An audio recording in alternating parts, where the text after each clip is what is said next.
Lahore central jail में 23 मार्च 1931 की शुरुआत किसी और दिन की तरह ही हुई थी। फर्क सिर्फ इतना था कि सुबह सुबह जोर की आंधी आई थी, बहुत तेज।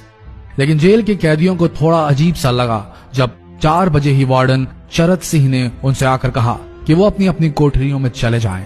उन्होंने कारण नहीं बताया था। उनके मुंह से सिर्फ ये निकला कि आदेश ऊपर से है। अभी कैदी सोच ही रहे थे कि माजरा क्या है। जेल का नाई बरकत हर कमरे के सामने फुसफुसाते हुए गुजरा कि आज रात भगत सिंह, राजगुरु और सुखदेव को फांसी दी जाने वाली है।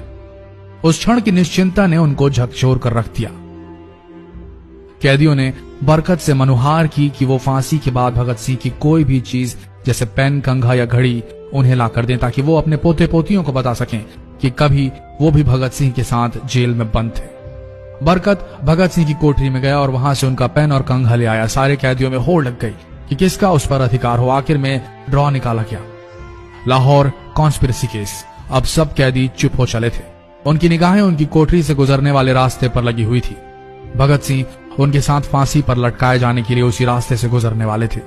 एक बार पहले जब भगत सिंह उसी रास्ते से ले जाए जा रहे थे तो पंजाब कांग्रेस के नेता भीमसेन सच्चर ने आवाज ऊंची कर उनसे पूछा था, आप और आपके साथियों ने लाहौर कॉन्स्पिरेसी केस में अपना बचाव क्यों नहीं किया? भगत सिंह का जवाब था, इनकलाबियों को मरना ही होता है क्योंकि उनके मरने से ही उनका अभियान मजबूत होता है, अदालत में अपील से नहीं। वार्डन चरत सिंह भगत सिंह के खैर ख्वाह थे और अपनी तरफ से जो कुछ बन पड़ता था उनके लिए किया करते थे। उनकी वजह से ही लाहौर की द्वारकादास लाइब्रेरी से भगत सिंह के लिए किताबें निकलकर जेल के अंदर आ पाती थी। भगत सिंह की जेल की जिंदगी काफी कठिन थी। किताबें पढ़ने का शौक हो चला था उन्हें कि एक बार उन्होंने अपने स्कूल के साथी जयदेव कपूर को लिखा था कि वो उनके लिए कार्ल लिब्कनेcht की मिलिट्रिज्म, लेनिन की लेफ्ट विंग कम्युनिज्म और ऑप्टन सिंक्लेयर का उपन्यास द स्पाई कुलबीर के जरिए भिजवाएं। भगत सिंह जेल की कठिन जिंदगी के आदी हो चले थे।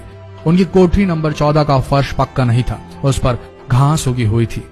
कोठरी में बस इतनी ही जगह थी कि उनका 5 फुट 10 इंच का शरीर बमुश्किल उसमें लेट पाए। भगत सिंह को फांसी दिए जाने से 2 घंटे पहले उनके वकील प्राणनाथ मेहता उनसे मिलने पहुंचे। मेहता ने बाद में लिखा कि भगत सिंह अपनी छोटी सी कोठरी में पिंजड़े में बंद शेर की तरह चक्कर लगा रहे थे। इनकलाब जिंदाबाद। उन्होंने मुस्कुराकर मेहता को स्वागत किया और पूछा कि आप मेरी किताब रिवोल्यूशनरी लेनिन लाए या नहीं। जब मेहता ने उन्हें किताब दी तो वे उसे उसी समय पढ़ने लगे मानो उनके पास अब ज्यादा समय न बचा। मेहता ने उनसे पूछा कि क्या आप देश को कोई संदेश देना चाहेंगे? भगत सिंह ने किताब से अपना मुंह हटाए बगैर कहा, सिर्फ 2 संदेश, साम्राज्यवाद मुर्दाबाद और इनकलाब जिंदाबाद। इसके बाद भगत सिंह ने मेहता से कहा कि वो पंडित नेहरू और सुभाष चंद्र बोस को मेरा धन्यवाद पहुंचा दे जिन्होंने मेरे केस में गहरी रुचि ली थी। भगत सिंह से मिलने के बाद मेहता राजगुरु से मिलने उनकी कोठरी पहुंचे। राजगुरु के अंतिम शब्द थे, हम लोग जल्द मिलेंगे। सुखदेव ने मेहता को याद दिलाया कि वो उनकी मौत के बाद जेलर से वो कैरम बोर्ड ले लें जो उन्होंने उन्हें कुछ महीने पहले दिया था। मेहता के जाने के थोड़ी देर बाद जेल अधिकारियों ने तीनों क्रांतिकारियों को बता दिया कि उनको वक्त से 12 घंटे पहले ही फांसी दी जा रही है। अगले दिन सुबह 6 बजे की बजाय उन्हें उसी शाम 7 बजे फांसी पर चढ़ा दिया जाएगा। भगत सिंह मेहता द्वारा दी गई किताब के कुछ पन्ने ही पढ़ पाए थे। उनके मुंह से निकला, क्या आप मुझे इस किताब का एक अध्याय भी खत्म करने नहीं देंगे? भगत सिंह ने जेल के मुस्लिम सफाई कर्मचारी बेबे से अनुरोध किया कि वो उनके लिए उनको फांसी दिए जाने से 1 दिन पहले शाम को अपने घर से खाना जरूर लाएं। लेकिन बेबे भगत सिंह की इच्छा पूरी नहीं कर सके क्योंकि भगत सिंह को 12 घंटे पहले फांसी देने का फैसला ले लिया गया और बेबे जेल के गेट के अंदर ही नहीं घुस पाए। थोड़ी देर बाद तीनों क्रांतिकारियों को फांसी की तैयारी के लिए उनकी कोठरियों से बाहर निकाला गया। भगत सिंह, राजगुरु और सुखदेव ने अपने हाथ जोड़े और अपना प्रिय आजादी गीत गाने लगे। कभी वो दिन भी आएगा कि जब आजाद होंगे हम, या अपनी ही जमीन होगी या अपना आसमान होगा। फिर इन तीनों का एक एक करके वजन लिया गया। सबके वजन बढ़ गए थे। इन सब से कहा गया कि अपना आखिरी स्नान करें। फिर उनको काले कपड़े पहनाए गए लेकिन उनके चेहरे खुले रहने दिए गए। चरत सिंह ने भगत सिंह के कान में फुसफुसाकर कहा कि वाहे गुरु को याद करो। फांसी का तख्ता भगत सिंह लिए बोले, पूरी जिंदगी मैंने ईश्वर को याद नहीं किया। असल में मैंने कई बार गरीबों के कलेश के लिए ईश्वर को कोसा भी है। अगर मैं अब उनसे माफी मांग लूं तो वो कहेंगे कि इससे बड़ा डरपोक कोई नहीं। इसका अंत नजदीक आ रहा है, इसलिए ये माफी मांग रहा है। जैसे ही जेल की घड़ी ने 6 बजाया, कैदियों ने दूर से आती कुछ पद चांपें सुनी। उनके साथ भारी बूटों के जमीन पर पड़ने की आवाजें भी आ रही थी। साथ में एक गाने का भी दबा स्वर सुनाई दे रहा था, सरफरोशी की तमन्ना अब हमारे दिल में है। सभी को अचानक जोर जोर से इनकलाब जिंदाबाद और हिंदुस्तान आजाद हो के नारे सुनाई देने लगे। फांसी का तख्ता पुराना था, लेकिन फांसी देने वाला काफी तंदुरुस्त। फांसी देने के लिए मसीह जल्लाद को लाहौर के पास शाहदरा से बुलवाया गया था। भगत सिंह इन तीनों के बीच में खड़े थे। भगत सिंह अपनी मां को दिया गया वो वचन पूरा करना चाहते थे कि वो फांसी के तख्ते से इनकलाब जिंदाबाद का नारा लगाएंगे। लाहौर जिला कांग्रेस के सचिव पिंडी दास सोंधी का घर लाहौर सेंट्रल जेल से बिल्कुल लगा हुआ था।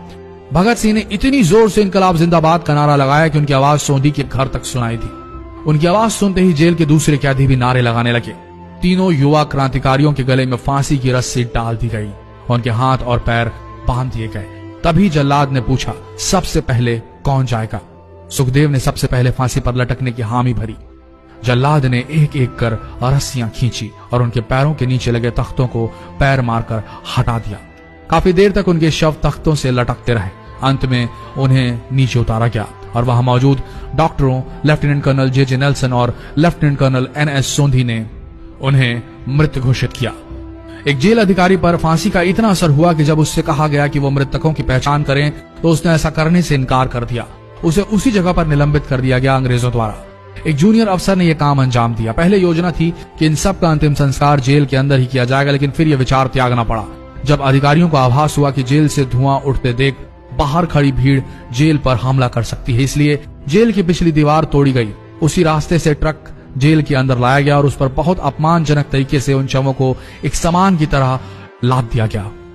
पहले तय हुआ था कि उनका अंतिम संस्कार रावी के तट पर किया जाएगा, लेकिन रावी में पानी बहुत ही कम था, इसलिए सतलज के किनारे शवों को जलाने का फैसला लिया गया। उनके पार्थिव शरीर को फिरोजपुर के पास सतलज के किनारे लाया गया। तब तक रात के 10 बज चुके थे। इस बीच उप पुलिस अधीक्षक कसूर सुदर्शन सिंह कसूर गांव से एक पुजारी जगदीश अचरज को बुला लाए। अभी उनमें आग लगाई ही गई थी कि लोगों को इसके बारे में पता चल गया। जैसे ही ब्रितानी सैनिकों ने लोगों को अपनी तरफ आते देखा, वो शवों को वहीं छोड़कर अपने वाहनों की तरफ भागे। सारी रात गांव के लोगों ने उन शवों के चारों ओर पहरा दिया। अगले दिन दोपहर के आसपास जिला मजिस्ट्रेट की दस्तखत के साथ लाहौर के कई इलाकों में नोटिस चिपकाया गया, जिसमें बताया गया कि भगत सिंह, सुखदेव और राजगुरु का सतलज के किनारे हिंदू सिख रीति से अंतिम संस्कार कर दिया गया है। तो ये थे भगत सिंह की जिंदगी के वो 12 आखिरी घंटे। आशा करते हैं इस वीडियो में सुनाई गई ये कहानी आज युवा पीढ़ी के दिलों में मर चुके देशभक्ति को जगाने में कामयाब होंगी। जितना हो सके इस संदेश को पूरे देश में पहुंचाएं। इस वीडियो को शेयर करें फेसबुक पर, व्हाट्सएप पर, और हो सके तो इस पेज को फॉलो करें ताकि ऐसे ही वीडियोस आप तक सही समय पर पहुंच सके। मिलते हैं अगले वीडियो में, तब तक के लिए आप सबका धन्यवाद।